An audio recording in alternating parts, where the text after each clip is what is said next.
Bom, gente, continuando. Vamos lá.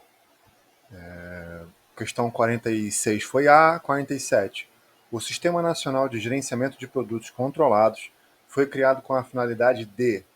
Aí, letra A. Gerar informação de dados para o Sistema Nacional de Vigilância Sanitária? Sim. É isso mesmo. Então tá certo. Mas vamos ler o resto aqui. Permitir a transmissão eletrônica de dados das farmácias e drogarias para o Conselho Federal de Farmácia? Não. Não. Um órgão regulador, né? O Conselho Federal de Farmácia vai regular a profissão. Não tem nada a ver com esse tipo de informação, não. Proporcionar tomada de decisão sobre a cassação de alvará e funcionamento de farmácias comerciais? Não. Controlar pela primeira vez a dispensação de medicamentos controlados? Também não. Controlar dispensação em farmácias hospitalares e comerciais? Não. Ele vai gerar informação de dados para o Sistema Nacional de Vigilância Sanitária. Então é isso aí. 47, letra A. Beleza. Vamos lá. Questão 48. O controle de medicamentos à base de antimicrobianos de uso sob prescrição, isoladas ou em associação, estabelecido na resolução número 20 de 2011 da Agência Nacional de Vigilância Sanitária, prevê que a dispensação de antimicrobianos pode ser por apresentação comercial fracionável. Sim, pode. Tá errado não. Vamos ler o resto. A forma farmacêutica do medicamento prescrito fica a critério do paciente de acordo com a sua condição econômica. Não, nada a ver. Receita de antimicrobianos tem validade restrita ao estado da federação? Não. É todos os estados, tá? Restrito, validade a todos. Todos os estados da federação, tá? Agora, se você for fazer uma viagem internacional, aí você tem que estar com a prescrição, tal, você poder provar que aquele medicamento é de uso próprio, né? Ainda mais porque se for de uso próprio, tiver lá dentro da dose, quando você começou tudo certinho, beleza. Mesmo que se esse medicamento seja proibido naquele país, você vai conseguir entrar. Agora, pô, se tem uma caixa de medicamento sem prescrição, sem nada e for proibido, você não vai poder entrar não, tá bom? Então, beleza. Receita de antimicrobianos é válida por 10... Não, errado. 10 dias. 10 dias, tá? Imagina, 10 meses. Pô. O cara pega uma prescrição em fevereiro, pode ser atendido em dezembro. Pô, pô, sem caimento nenhum, né? O cara vai, entendeu? Se tiver micro-organismo, o cara virou uma bactéria ambulante, entendeu? Pô, isso é impossível. Imagina. A receita deve ser aviada 2 vezes de acordo com a necessidade de tratamento. Não, negativo. Uma vez só. Cara, essa foi sinistra. 10 meses foi sinistro. Mas, beleza. Ó, essa aqui foi tranquilo, gente. Essa aqui foi muito tranquila. Essa aqui foi muito tranquila. Essa aqui também foi tranquila, igual de prescrição de portaria 344, né? Assim, você tem validade. Só que eles lá têm validade de mais dias, né? Alguns têm validade de 15 dias, outros 30 dias, outros 45 dias. Tem que dar uma olhada na resolução direitinho para ver as validades, tá? Mas dificilmente isso cai em prova. Só se for para farmacêutico, aí tudo bem. Agora para técnico não cai não, tá? No máximo que vai cair são as classes, né? A1, A2, o que é A1, A2, o que é A3, B1, B2, tá? Então, essa aqui também, pô, então essas 4 aqui foram bem tranquilas, a questão foi dada, né? 48, letra A. Então, beleza, vamos lá. 49. A lista de substâncias de uso proscrito no Brasil e... Peraí que tá... Agora sim. Uso proscrito no Brasil, emitida pela Gerência Geral de Inspeção e Controle de Insumos, Medicamentos e Produtos da Agência da Anvisa. Aí, taranã. Vamos lá. Não inclui substâncias psicotrópicas? Não, pelo contrário, inclui sim.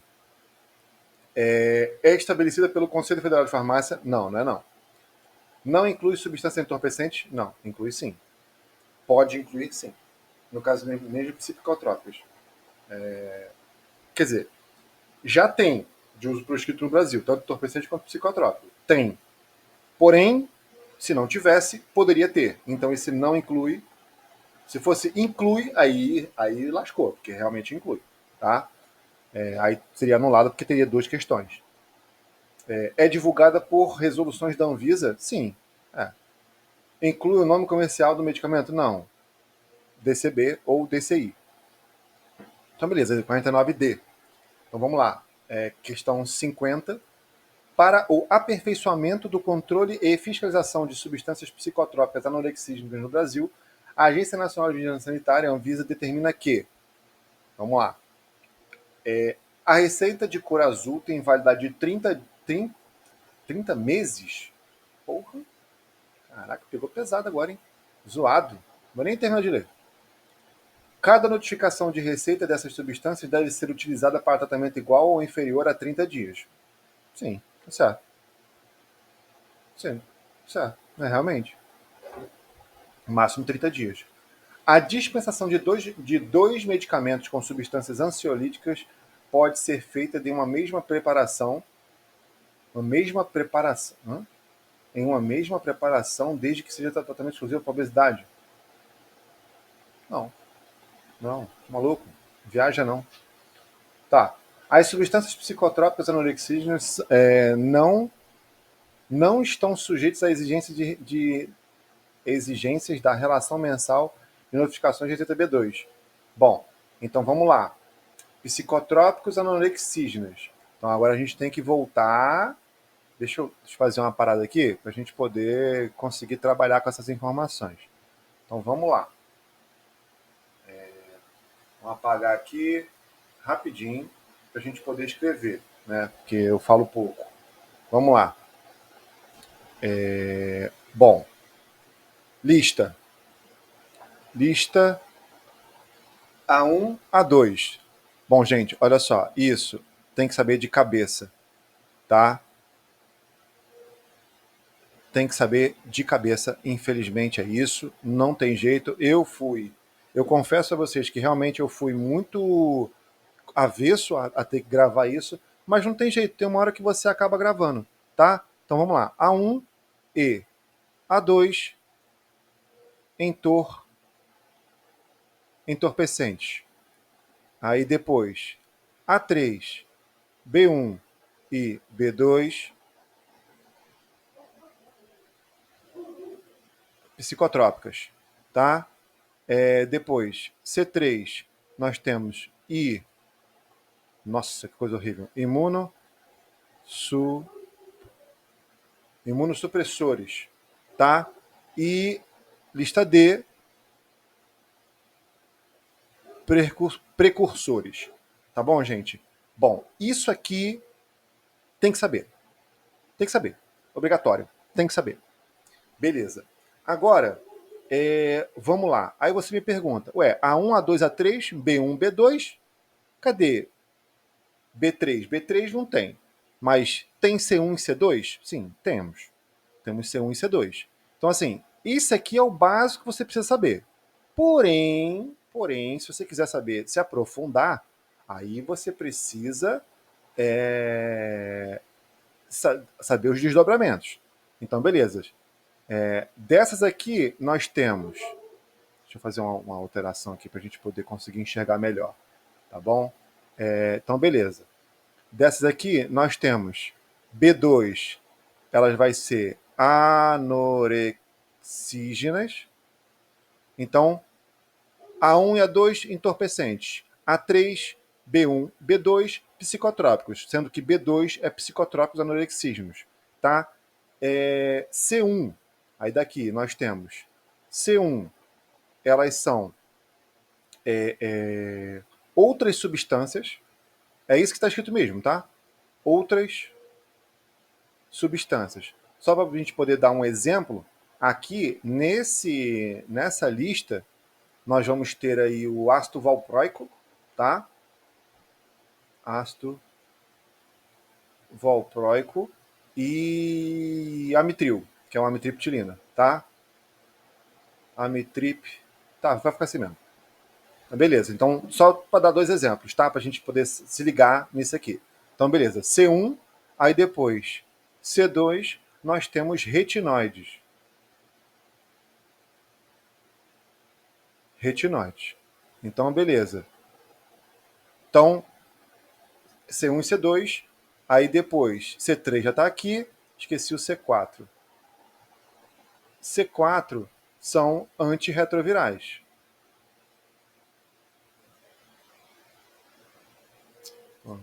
Espera aí que eu escrevi errado. Que é farmacêutico, aí eu viro analfabeto, né? Enfim, antirretrovirais. C3, C4, C5, que é anabolizante, famoso suco,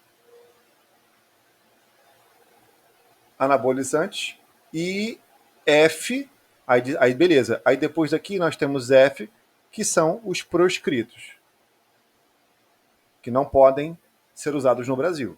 Uso proscrito, tá, gente? Então, beleza. Então, vamos lá. Então, revisando. A1, A2, entorpecente. A3, B1, B2, psicotrópicos. Mais B2 é psicotrópicos anorexígenos, tá? Lista C, 3, imunossupressores. Porém, C1, outras substâncias. C2, retinoides. C4, antirretrovirais. C5, anabolizantes. Famoso suco. Famoso suquinho, né? D, precursores. F, proscritos. Então, qual que você precisa saber de cabeça? Cara, não pode gaguejar. Essa parte aqui.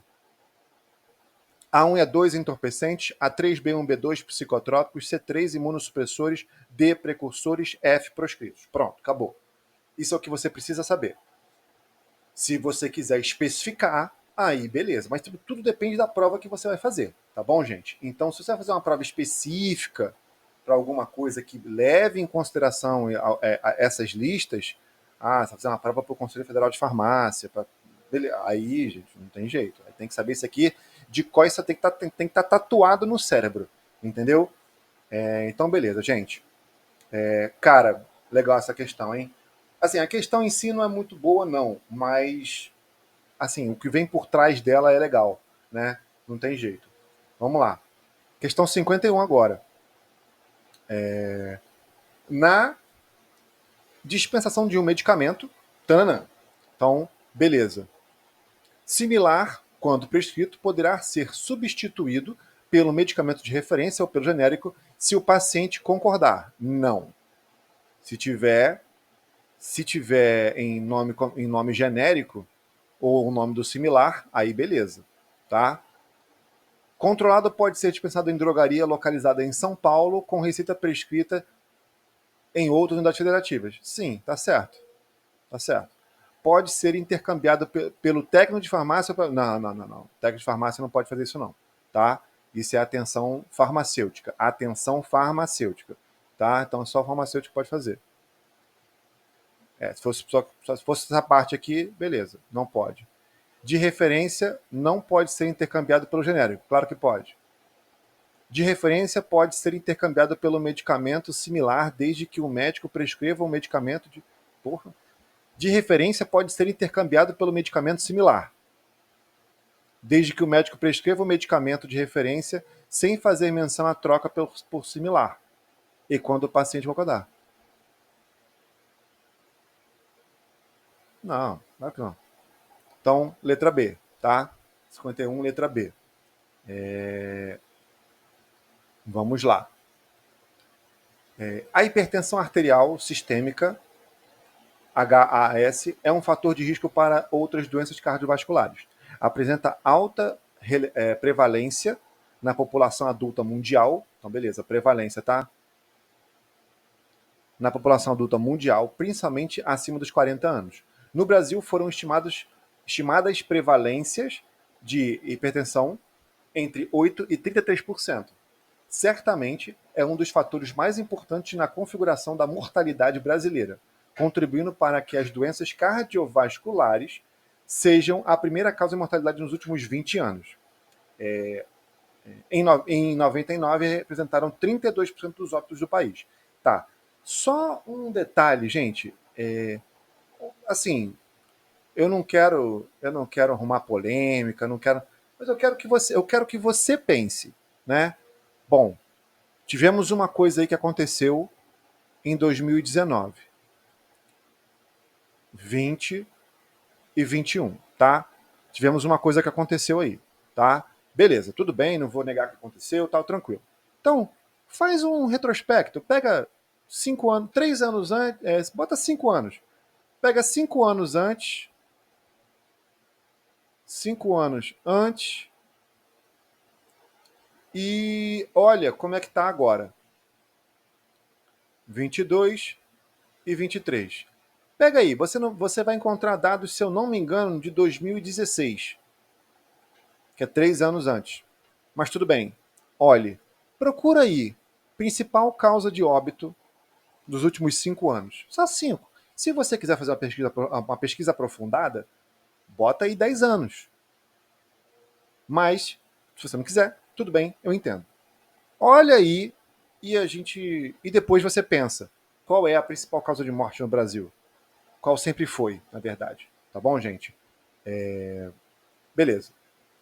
Diante dessas informações, por que eu estou falando isso? Assim, rapidamente, eu não quero me prolongar nisso. Porque às vezes as pessoas que não têm qualificação ficam falando coisas que não deveriam. Então, assim, nós como profissionais de saúde, seja você técnico, seja você farmacêutico, não importa, você é profissional de saúde. Você sendo um profissional de saúde, você tem que procurar fontes corretas. A sua fonte correta não é o Jornal da Esquina, não é o Jornal do País, não é o Jornal Internacional, não é um veículo de informação, é dados. CDC, Anvisa, IBGE, esses são as suas referências para pesquisa, tá? Porque se você vai ficar levando, se você for pela onda do prefeitinho da esquina, dados da prefeitura, que não sei o quê, cara, não. Procura dado nacional, abrangência nacional, estudos de abrangência nacional, tá bom, gente? Para que a gente possa se informar melhor, tá? Tudo bem, beleza, vamos lá. Ditas as informações que passaram aqui, é correto afirmar que, então, essa questão é a questão 52, tá bom, gente? Vamos lá. A taxa de óbito refere-se ao número de óbitos entre o total de casos de hipertensão. A taxa de óbito refere-se ao número de óbitos entre o total de casos. Não, não, não, não. Que é doenças óbitos por primeira causa de mortalidade nos últimos 20 anos. Então, na verdade, essa aqui é os óbitos por doenças cardiovasculares, tá? A palavra mortalidade tem um significado de letalidade por AAS. Pô, muito menos. Taxa de óbito refere-se ao número de óbitos por 100 mil habitantes. Não, taxa de óbito é uma taxa. É uma taxa. Então eu posso botar a taxa por 10 habitantes, por 50 habitantes, por 1 milhão de habitantes, por 1 bilhão de habitantes. Então, normalmente, convenciona-se que seja 100 mil, por 100 mil habitantes. Mas é uma taxa, quer dizer que eu posso botar qualquer coisa. Então não é. Prevalência é o total de casos existentes. Sim, tá certo. Variância de mortalidade por hipertensão aguda foi. Não, não. Isso aqui são casos de. Não é mortalidade. Estimado os casos, prevalência. Variância de mortalidade? Não, prevalência foi essa. Então, letra D, tá bom? 52, letra D, tá bom? Então, vamos lá para a questão 53. Sensibilidade e especificidade de um teste para diagnóstico de uma doença significa respectivamente. Bom, vamos lá. O que é sensibilidade? Sensibilidade é a possibilidade dele identificar uma certa doença. Então, quanto mais sensível maior a chance dele identificar aquela doença, se ela está ali ou não está ali. No caso, quando está. Especificidade é a capacidade de um teste de identificar a doença de interesse frente a outras doenças. Então, por exemplo, a pessoa pode ter HIV, sífilis, hepatite B, hepatite C Caraca, esse cara tá lascado, hein? E tuberculose. Então, beleza. Esse cara tem tudo isso. Aí eu uso um teste para hepatite B. Então, o meu teste vai ser específico, vai ter especificidade quando eu consigo identificar a hepatite B frente a outras doenças. Tá bom, gente? Então, beleza. Dito isso, resultado positivo para a doença. Então, vamos lá. O que sensibilidade e especificidade significam respectivamente? Então, ou seja, tem que ser na ordem. Resultado positivo para a doença ativa e resultado negativo para a doença pregressa. Não. Capacidade do teste em efetuar diagnóstico correto da ausência da doença quando esta está ausente e capacidade do teste de efetuar diagnóstico correto quando a doença está presente. É um bom candidato, mas vamos ler os restos. Resultado positivo para a doença e resultado negativo para a doença. Não. Capacidade do teste em efetuar um diagnóstico correto quando a doença está presente e capacidade do teste de efetuar diagnóstico correto da ausência de doença quando essa está ausente. Sim. Sim, é isso mesmo. É isso aí. Capacidade de dar resultado positivo quando a doença é inicial e capacidade de resultado negativo quando a doença... Não, claro que não. Então, beleza. Vamos lá, olha a diferença. Vou ler de novo, tá? Da letra B. Capacidade do teste em efetuar diagnóstico correto quando a doença está correto da ausência de doença quando esta está ausente e capacidade do teste em efetuar diagnóstico correto quando a doença está presente. Não, não é isso. Não é isso. Tá? Seria o inverso, poderia ser o inverso. Mas nesse caso aqui, ó, capacidade do teste de efetuar diagnóstico correto quando a doença está presente. Isso é ser sensível. E capacidade do teste em efetuar diagnóstico correto da ausência de doença quando essa está ausente. Então, ou seja, nesse meu exemplo aqui, eu não tenho hepatite B, mas eu uso um teste de hepatite B também, né? Que é o padrão, o cara vai fazer vários testes. Aí dentro disso faz um teste de hepatite B. E aí dá negativo. Então quer dizer que esse teste é específico para hepatite B. Entendeu? Letra D. Tá bom, gente? Questão boa, tá? Questãozinha boa para quebrar vagabundo quando tá desatento. Então vamos lá. Questão 54. O tabelão safado, hein? Vamos lá. Considere o quadro abaixo. Tá aqui taxa de incidência de gripe por 100 mil habitantes por ano, segundo região do Brasil, 1990 a 2005. Tá aqui as regiões: Norte, Nordeste, Sudeste, Sul, Centro-Oeste. Brasil?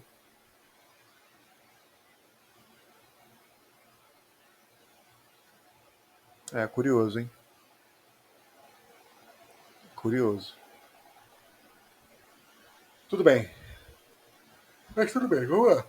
Curioso porque se é Brasil, quer dizer que teria que ter todos os casos. Então teria que ser 38 mais 35 mais 18 está aqui. Mas tudo bem. Diante dessas informações, é correto afirmar que tá, as diferenças na prevalência não são significativas. Não foram significativas. Não, porra. Pô, tem um cara aqui que é 1 e outro cara aqui que é 555. Sem condição. Foram significativas. A prevalência, segundo região brasileira, foi maior em 2002 no Nordeste. Vou tirar aqui para não ficar rabiscando. Então, a não foi. A prevalência, segundo região brasileira, foi em 2002. A prevalência foi maior em 2002 no Nordeste. Então, o Nordeste está aqui, 2002. É, tem bastante, tem. A prevalência aqui foi maior. Tá. A menor taxa de prevalência no Brasil ocorreu em 93.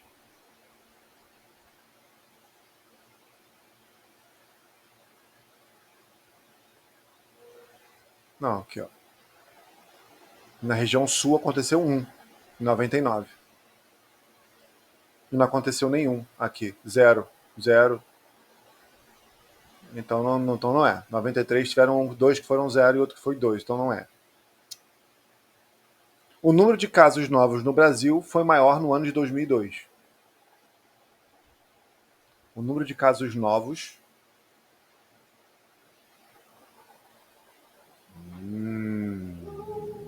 Já entendi aqui. É bom.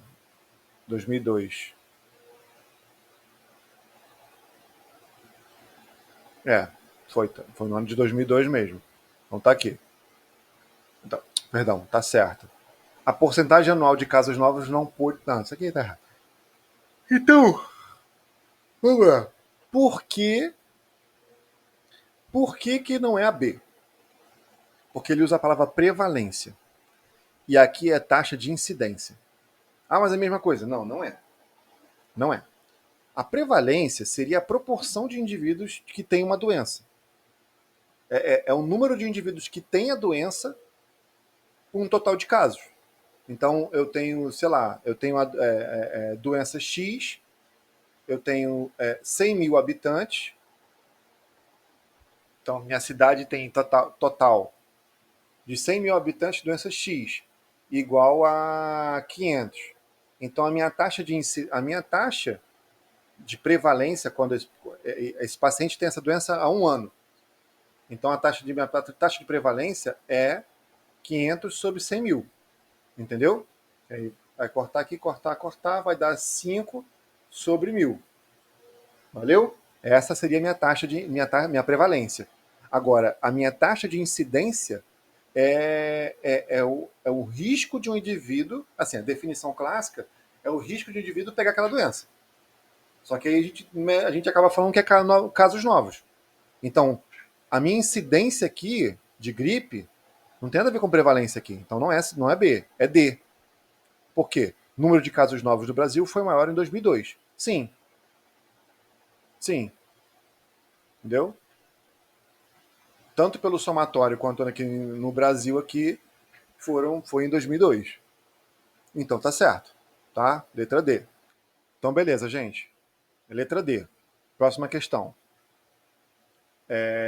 Em estudos sobre epidemiologia em uma determinada doença, Tana. Então vamos lá. Os fatores externos são classificados como de natureza biológica, física, química, social e política. Sim, tá certo. Próxima letra. Os fatores externos restringem-se aos de natureza biológica, física e química. Não, não. Os objetivos visam identificar um agente biológico transmissível.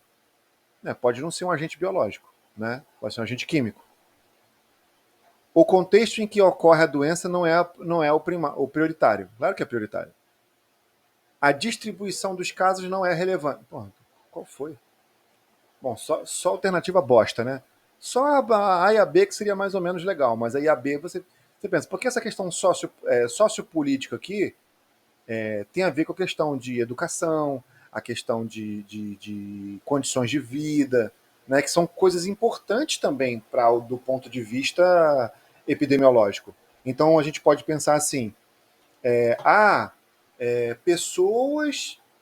pessoas que têm maior grau de instrução tendem a ter doenças não transmissíveis em comparação a pessoas com menor grau de instrução que tendem a ter doenças transmissíveis. Então, assim, é só um exemplo. Tudo bem, pode ser esdrúxulo, mas é só um exemplo, só um exemplo. Então, assim, o que a gente pode dizer com esse estudo suposto, imaginário da minha cabeça aqui agora? Que se você tem pessoas com baixa instrução, ou seja, essa pessoa, a pessoa mora em locais de vulnerabilidade, não sei o que, não tem esgoto, saneamento, não sei o que, aí você tem certas doenças que são transmissíveis. Aí a pessoa que tem maior grau de instrução, mora em local que tem esgoto, tem água tratada, tem isso aqui, tem acesso a medicamentos, isso aqui, acaba tendo outro perfil de doença. Então você consegue ver que o perfil sociopolítico daquele grupo populacional diz sobre quais tipos de doença vão atingir. Vocês precisam procurar sobre pirâmide demográfica do Brasil, que é o que? Bom, é uma coisa muito complexa para explicar agora, mas essa pirâmide demográfica e a situação eita, travou, social do país traz à luz algumas questões sobre essa questão epidemiológica. Então, é bom vocês procurarem a questão demográfica, porque aí você vai ter a transição demográfica, aí tem a transição demográfica, que saiu do campo para a cidade. Aí com isso você deixa de ter certas doenças e passa a ter outras doenças. Entendeu? Então, assim, leiam sobre isso. Leiam sobre isso que é muito interessante. Se você botar no Google, acho que assim, transição demográfica, pirâmide demográfica, epidemiologia, vocês vão começar a palavra que tem que ser colocada também é epidemiologia. Porque aí, se você botar pirâmide demográfica, você vê que é questão de tipo pobre, rico, não sei o quê. Então não é isso que a gente quer ver. Tá atrelado, mas não é isso que a gente quer ver. Você tem que botar epidemiologia junto, porque aí você vai ver doenças nessas faixas populacionais e se o Brasil.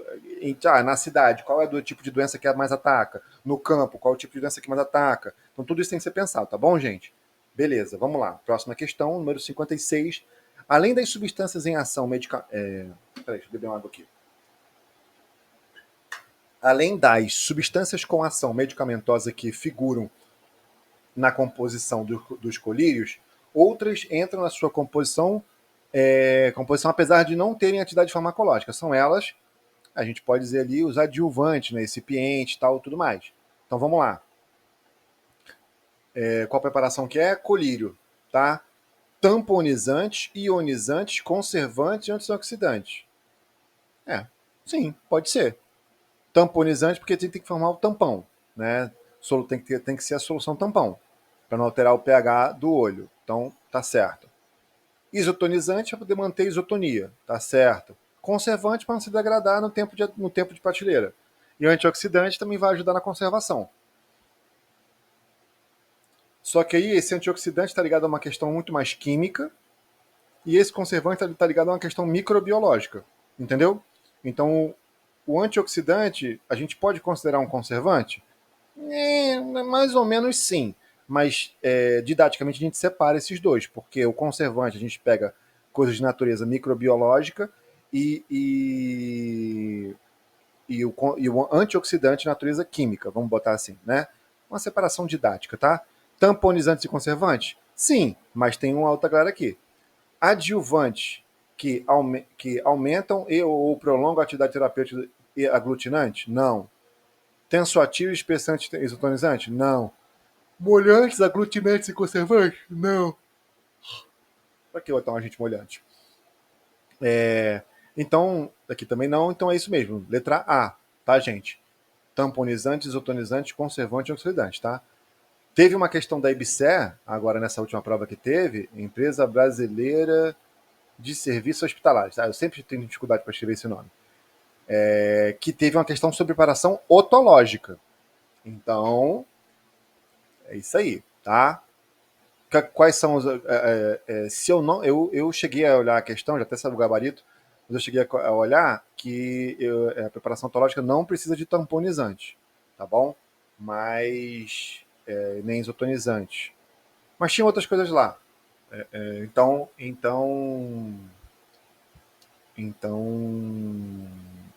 É isso. Tá bom, gente? Letra A. A questão do IBSE foi a prova que teve agora dia 17. Então, beleza. Vamos lá. Próxima questão. Número 57. Em uma cidade do interior do estado de São Paulo, verificou-se que idosos com renda familiar inferior. Aí, ó. Uma questão epidemiológica. Com renda familiar inferior a 3 salários mínimos, ingeriam menos frutas e legumes frescos e praticavam menos exercício físico do que aqueles que têm renda familiar mais alta.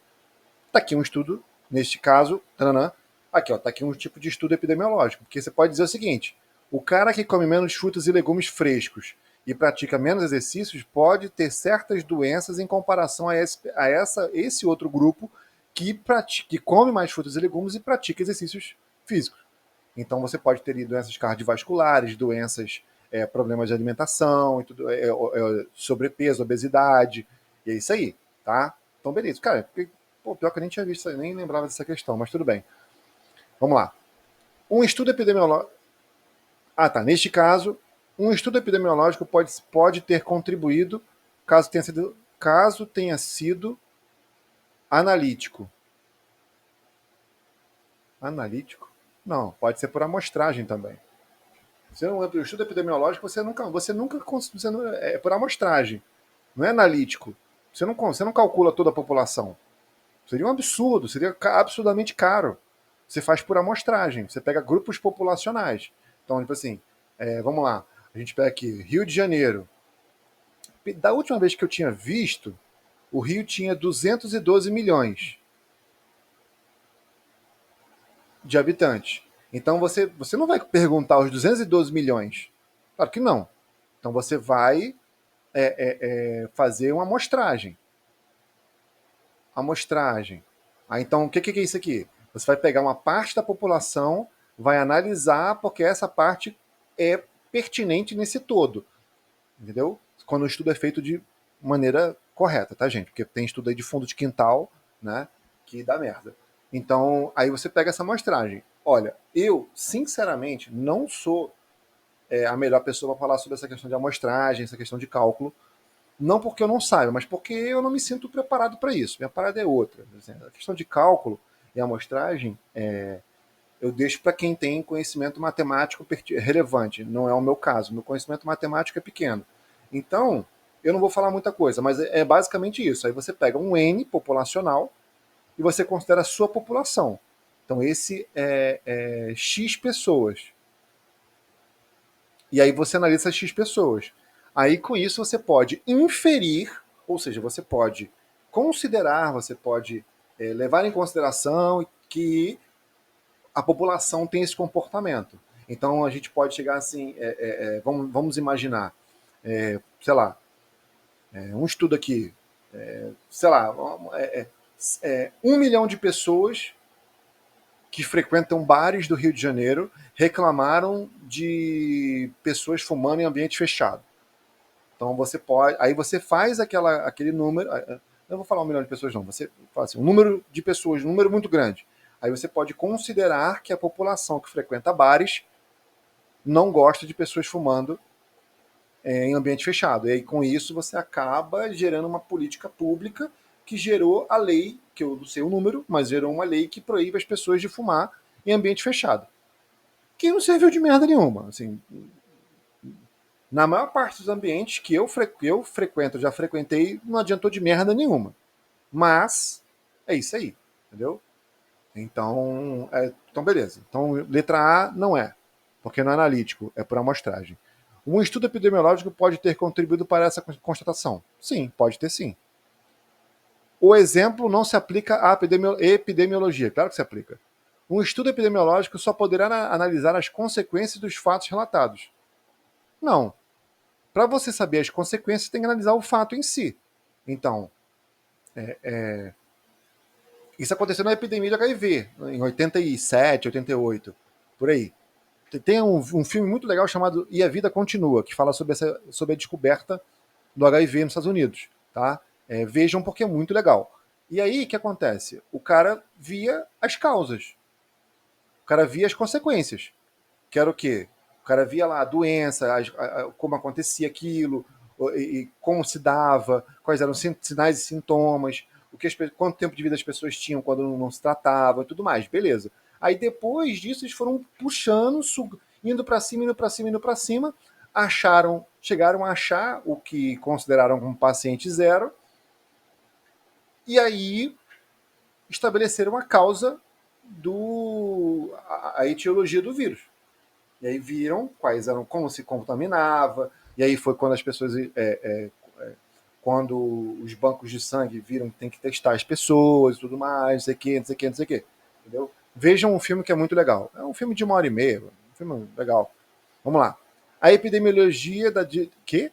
A epidemiologia da desnutrição em idosos está sempre. Pô, tá maluco? Tá, então isso aqui também não. Então a letra B pode ter contribuído para essa constatação.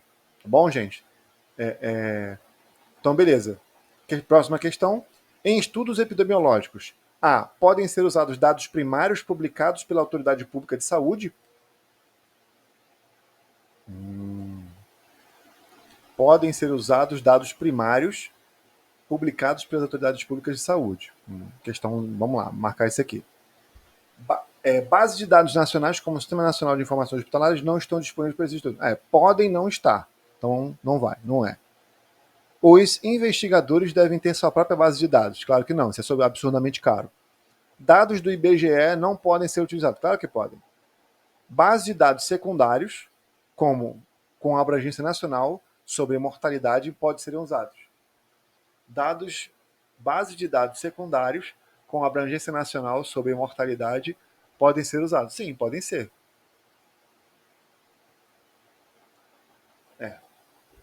Bom, aí a gente já chegou num problema, porque base de dados secundários também pode. O dado primário. Bom, eu diria que a letra A ou E, tá? Letra A ou E. Porque o dado primário você pode publicar na autoridade pública de saúde. Então, se você tem uma autoridade pública que publica um dado, tipo assim, você tem autoridade pública. Cara, isso não tá muito legal. Aí, tipo assim, polícia. Polícia. Política. Não ficou legal não. Porque a política pode mascarar os seus resultados, assim como a polícia pode mascarar os seus resultados. É um dado primário publicado pela autoridade pública de saúde. Não, não. Não. A autoridade, você considera a boa-fé, né? Você dá a presunção de boa-fé. Mas a autoridade pública de saúde, mas o estudo pode não ser da área de saúde, porque você pode usar dados do IBGE. Então a IBGE não é política pública de saúde. Pública de saúde. Dados podem ser dados primários publicados pela autoridade pública de saúde. Uma autoridade pública de saúde poderia ser o Ministério da Saúde. Aí, tá bom, gente? Bom, diga aí o que você acha, né? Mas aí, na minha opinião. A pesquisa ou estudos de fase 4, que também é chamada de farmacovigilância, se faz necessária por quê? Porque a autoridade regulatória não confia nos estudos clínicos executados pelo fabricante. Não. Bom, nós devemos não confiar. Mas pensa pelo seguinte lado: se ele publica um estudo fraudulento, ele pode ter problemas. Então, isso, entendeu? Se ele falar que aqui, meu medicamento X, ele abaixa a pressão. Vou botar aqui, pressão arterial. Ele abaixa a pressão arterial, mas ele não abaixa, ele vai ter problemas. Então, beleza. Por que as populações estudadas na fase de estudos clínicos são aleatórias? Não é para isso não. Para retirar do medicamento do mercado assim que as reações adversas sejam comprovadas. Não, as reações adversas acontecem, a gente já sabe as reações adversas no estudo. Porém, elas já são comprovadas. Né? Para atender a demanda dos médicos com manutenção da prescrição. Não, claro que não. Para conhecer o perfil de segurança do fármaco, quando utilizado em grandes populações e suas variáveis. Sim, letra E. Tá bom? Letra E. Beleza, vamos lá. Erros de dispensação de medicamentos. Taranã. Não são indicadores de qualidade do serviço prestado pela farmácia, pois estão relacionados, em regra, ao fator humano. Claro que são. Claro que são fatores de qualidade. Claro que é. Bom, temos um caso curioso, por exemplo, um hospital de piedade, é isso que eu vou falar, tá? Um hospital de piedade está contratando auxiliar de farmácia. Não está exigindo curso técnico. E está exigindo nas exigências, nas atividades, ele descreve as atividades de um técnico de farmácia. Aí eu digo para vocês, quem você acha, qual você acha que vai ser o serviço prestado por esse hospital? Um hospital em Piedade, tá? Em Piedade, no hospital no bairro de Piedade. Madureira, Piedade, sei lá. Ele está contratando auxiliar de farmácia. O que você acha que vai acontecer? A pessoa não vai saber fazer. Uma pessoa com ensino médio puro não vai saber. Tem técnico de farmácia que não sabe, pô. Imagina se não tem ninguém. Entendeu? Então, assim, claro que é importante a qualidade de serviço, erros na dispensação de medicamento é um indicador da qualidade de serviço. E a qualificação dos profissionais é também um dos fatores que implica na qualidade de serviço. Então você vê redes particulares grandes, que eu não vou citar o nome, que tem péssimo serviço. Por quê? Porque os profissionais são desqualificados. Entendeu? Então, beleza. Próxima letra. São inerentes e inevitáveis à rotina do farmacêutico, devido à rotulagem falha dos medicamentos, receitas ilegíveis ou incompletas. Não. Não é inerente, mas não é inevitável. Se a prescrição está ilegível ou incompleta, você não atende. Você tem direito de não atender, tá bom? Só para lembrar vocês. Podem ser definidos como discrepância entre a ordem escrita na prescrição médica e o atendimento dessa ordem. Sim, tá certo. Podem ser definidos como discrepância entre a ordem escrita e a necessidade do paciente. Não. Podem ser definidos como discrepância entre a ordem escrita e a legislação pertinente à dispensação. Também não. A legislação diz que você tem que seguir a prescrição médica. E se você identificar o erro, você pede para o médico refazer a prescrição, alterar ou refazer. Então, nesse caso, você vai seguir a prescrição. Então, eu não gosto muito da palavra ordem, mas vamos botar assim, os erros na dispensação de medicamentos pode ser definido como a discrepância entre o que está prescrito na prescrição médica e entre o que está escrito na prescrição médica e o atendimento dessa prescrição. Então pronto, letra C. Tá bom, gente? Então vamos finalizar. A gente está aqui finalizando esses vídeos, tá bom? Estudem, corram atrás, porque não está fácil não. Tá bom, gente? A prova da IBCE não estava muito... pelo que eu vi, não era uma prova muito difícil, porém, vamos ver como é que vai ficar, mas tiveram algumas questões aí que eram questões que precisavam ser anuladas ou corrigidos o gabarito. Eu vi 4 questões, tá bom? Vamos esperar para ver, tá bom, gente? Então fiquem com Deus, estudem, se hidratem, porque o calor está complicado, cuidem dos seus animaizinhos e fiquem com Deus, tá bom, gente? Falou, abraços.